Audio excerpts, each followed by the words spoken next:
Hello everyone, welcome to Youth Live 2012. My name is Youth Live 2012, and today we'll be talking about youth choice and decision. What this means is that young people can and should make choices for themselves, and particularly teenagers. This is a demographic that has shaken up American culture, from the dance styles to clothing to language, and it's often been said that a child can make up a decision. First of all, we need to remove this word child, because child denotes a sense of ownership, and no parent owns a child, because proof of that is you can't sell a child. What a parent is really just we consider a guardian.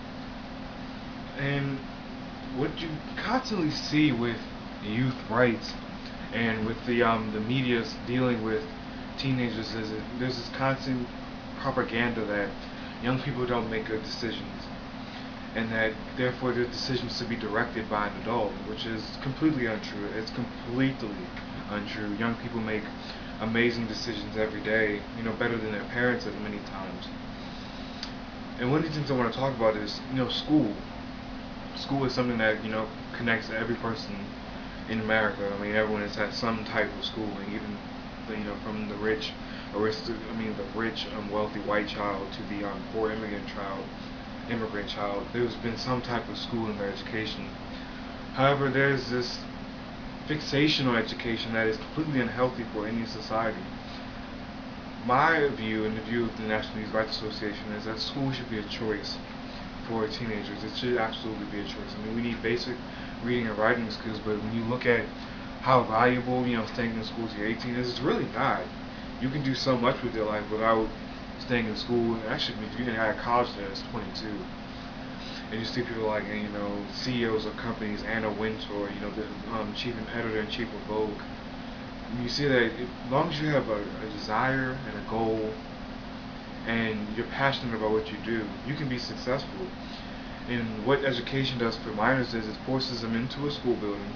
It dehumanizes them by telling them that this is all you're worth.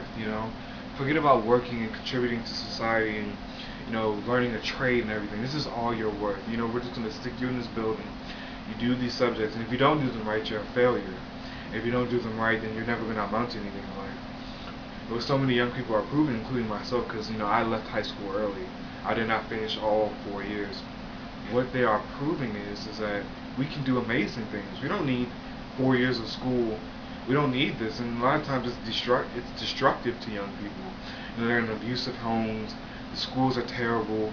They don't get along with a lot of people. And it's not saying that they're running from their problems, but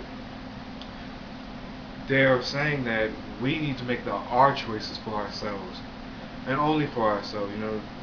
It's absolutely insane when you hear about these parents. Even after high school, telling their minor, you're not going to go to this school, or you're not going to do this, or you're not. I mean, how dare you? How dare you try to direct somebody else's life when your life is probably not in any good standing either? I mean, these adults, they're cheating on their spouse, they're bouncing from job to job, they're violent. I mean, why would you listen to somebody like that? You can make your own decision, and that's the whole point of this video, is that you, under the age of 18, or even at the age of 18, you can make your own decisions. And we need a system. The system is broken. We need a system that supports this type of thinking.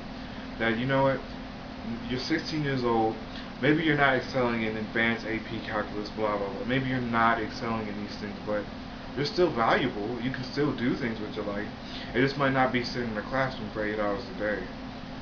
And that's pretty much the summary of this video. It's all about choice.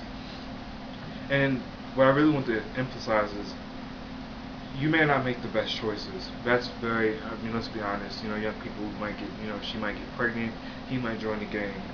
But it's your choice. When women didn't have a choice, they say, oh, this is, women don't need to make choices, because if we allow women to make choices, they're going to be this, we blah, blah, blah. But then when women got choices, it was like, some of them failed, honestly. Some became homeless, others turned to prostitution. I mean, you had lots of bad, what you consider bad choices, but the point is they still had their choice, and many women made the best choices. And the same thing will be for young people, just like me. I left high school early. I made a good choice. I decided, I'm going to go to a community college. I'm going to learn some languages, and I'm going to do some things to better myself. And that's really the summary of this video. And I hope you guys really, when you're out there, especially for young people or for parents who maybe, you know, very controlling of their children and everything, or abusive of yourself, maybe you are, to really think that this is the future. I mean, young people aren't just a demographic in America, they are the future. And this is the most important demographic of the world, because this is some a demographic that everyone can relate to. Not everybody in the world was black, not everyone in the world is a woman, and not everybody in the world is gay. But everyone in this world was young at one time. And that's it, the importance of being young. It's really the time to make decisions for the world, and these decisions to be in the hands of people who will one day be living it and running it. So yeah, that's it for me. Youth Lit 2012. You know, today is March 11th, and there'll be more videos to come.